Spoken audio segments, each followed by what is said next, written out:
see, man. He's summed it up. Day that not many saw coming. How impressed are you with that win? Is it the best win under your watch so far? Oh, I haven't got that far into it. I was really proud of the players. I thought they just were fantastic. So many key moments in that game. We just talked about it with them that they're in. I think as a player in front of, it's a big game. A lot of people watching it against top of the table team.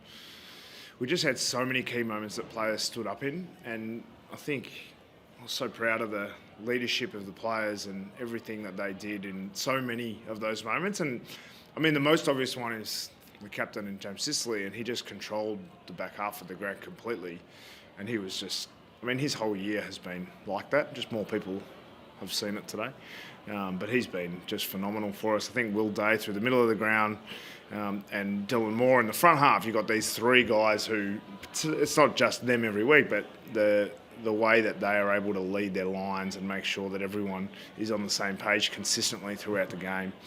I was really proud of the players. What did you think of Finn Willis's game? Finn will leave no stone unturned in getting his job done, and unfortunately, quite often this year, we haven't been able to let him do his best job because of other problems in the game. We can't retain the ball in our front half, we can't put enough pressure on the opposition, we can't slow them down, we can't win centre bounces. There's always something else that's causing us trouble. And so today, Finn got to do the job for the whole game, and we saw what he can do. And Daicos is an absolute star. He's had the fantastic season, and he's still helped them in different ways without doing it himself. But Finn, I was really proud of him, and he was quite disappointed that he got a couple of free kicks after the game. But he was so diligent. We thought about dropping it at three-quarter time, and he said, "No, I can still go to him. I can still go to him if we do this." And he's so diligent in what he wanted to do. So I was really, I knew Finn had that in his kit bag, but we haven't allowed it. So it's good that he got to do it today. Every week, coaches get asked, how do you stop Daicos? It's been a weekly question in press conferences before games. Was that a blueprint? I'd love to tell you it was easy. It's an absolute nightmare. In the coach's box, it's a nightmare. We have a meeting before the game, what ifs meeting, and I would say 30 or 40% of it is, okay, what if Daicos starts here, does this, does that, and so it takes a lot of the preparation of a game, and so it's not an easy thing to do, and you compromise other part. To tag anyone, you have to compromise a part of your game, and we decided not to compromise centre bounce by putting him in there, and that worked well. But he obviously got hurt as well, so he didn't get his chance to genuinely beat the tag across the full 4 quarters. He obviously carried a corky or something, and wasn't moving too well after half time. So it certainly worked for us, but it's not to say it would work again next time. Can you just take us into the mindset though, because we did that big job on Josh Kelly, but there's 48 hours of build up this time because you put it on the agenda on Thursday that he would go to him, and there was so much talk around it. Just take us inside his mindset. How does he prepare and how does he do that? Because no one's been able to stop Nick Daicos across his first 50 games. I think he's been limited in different games by different players. So Finn mentioned to me that he'd seen what a couple of other players had done on him. Daicos is he 19 years old, and he's already getting spoken about like this. But we might make Finn available for you later in the week if you like, and he can answer those. I thought consistently across the field, and even I think about Blake Hardwick's game. He had a couple of just no one around him, one-on-one contest on Elliott, who's as good a small medium marking forward as there is in the competition, and he's able to take marks on him. And I know Elliott kicks 3, but I just thought the way that someone like him plays, he doesn't get the accolades and the scrutiny that others do. But I just thought we had so many players across the board today that were able to get their own job done, and that's what you have to do against quality sides like the Pies.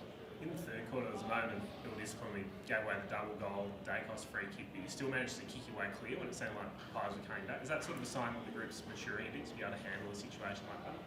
Yeah, I thought Harry Morrison, he hasn't been in the side for a while, and we brought him in knowing that he would add a bit of leadership and give us a bit more balance to the oval on the wing, and we probably missed a bit of that last week. And bringing Harry in, there was a key moment where he kicked his goal to the right-hand end, and they'd kicked. You know, I think when you play Collingwood, you're so prepared for them to come. They're going to come. They're going to come. And when they did, we got that centre bounce and then that goal.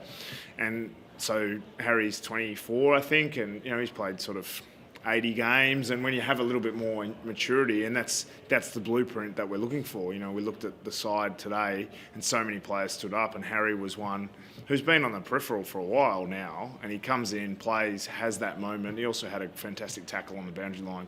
And so when the players are able to execute in that moment, then that gives you every chance to win. This follows the Brisbane win. You know, what is it, 6 wins for the season, so clearly there's a lot of work to be done. But in the wake of today, and you've always been upbeat when talking midweek, how do you reckon you're going? Oh, The rebuild, how is it going? I mean, there's a part of me that says we've beaten Brisbane and St Kilda and now the Pies, and there's a part of me that says, well, we're 16th, so let's be realistic. On our day, we can match it with good sides, but realistically, we have been nowhere near consistently good enough to compete with the sides. I mean, Collingwood produce high-level play week after week after week after week, and we're not currently able to do that. And that's our great challenge is can we be consistently at our best or closer to our best than we've been capable of so far. And today was a step in the right direction, but I looked at last week, we conceded 9 goals in the first quarter. So we're still not there as far as building consistency of the squad. Now, you know, even the last quarter of last week. So that's 4 quarters in a row of pretty consistent footy, but the best sides play 20 quarters in a row before they have a lapsed one. So that's what we're working towards. Can you miss 4 games due to suspension and still be All-Australian? Yes, that's a hard yes. I think Stewart made All-Australian last year. He missed more than that. So yes, he could / should Just on him, be All-Australian. In your wins, he's been crucial. Just the leadership this year, obviously, your leadership group, no one was in the leadership group previously. Like, what has he given you this year that we don't know, we don't see from the outside? I think he's his own man, Sis. He doesn't do it by anyone else's rule book. He doesn't lead in a way. He had a fantastic conversation. Might be a little bit out of school, but it's a while ago now. But probably 8 or 10 weeks ago, he just wasn't. He had a quieter game, and he said, "I think I was leading too much. So this week, I'm just going to play myself. I'm just going to be my best." And then he had a game against St Kilda where he had 40 possessions and something ridiculous, a bit like what he did today. And at the end of the game, I was talking to him and said, maybe you should just play for yourself a bit more often. And every person said, such a great leadership game, and that's the captain you want. And his growth and willing to try things through the year, I think so many good key defenders in the competition. And the thing that makes this the best of them in my view, bias of course, but the thing that makes him the best of them is he's a defensive juggernaut, but he's also a offensive threat.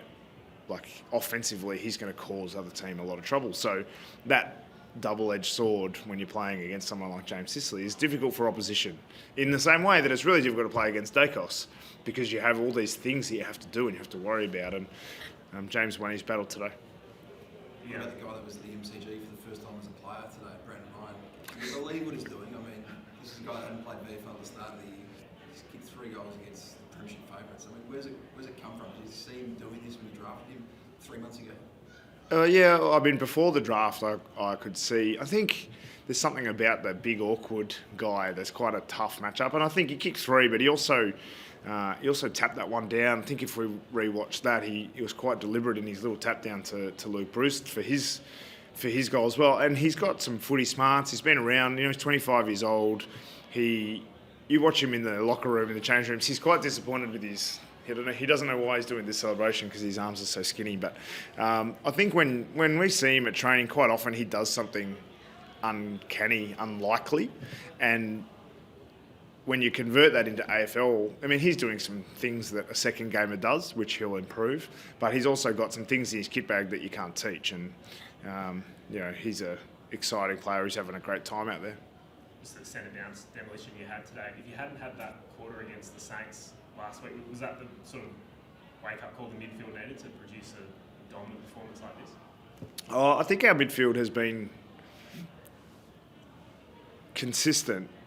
The most consistent line for us this year, and the problem, they've been the most consistent, but they've still had little patches that have been out of the order. We got really touched up against Carlton, They were fantastic against us without a recognised ruckman. So that was probably the first wake-up call. And then last week, the centre bounces, it wasn't all perfect play from the Saints, but we know that the centre bounces is such an important phase. And when you play against a side that so heavily relies on momentum like Collingwood do, they couldn't get multiple goals in a row quickly because we kept winning the centre bounce, and that was a really important part of the game. And I think Ned Reeves deserves some credit because the last 2 times he's played against Darcy Cameron, he's been beaten, and his dominance of the aerial play in the centre bounces gives us an enormous advantage. And he took 3 marks today, which is a step forward for him, but he's not able to get his hands on the footy enough around the ground yet. But what he does do is give us stoppage control for a lot of the game.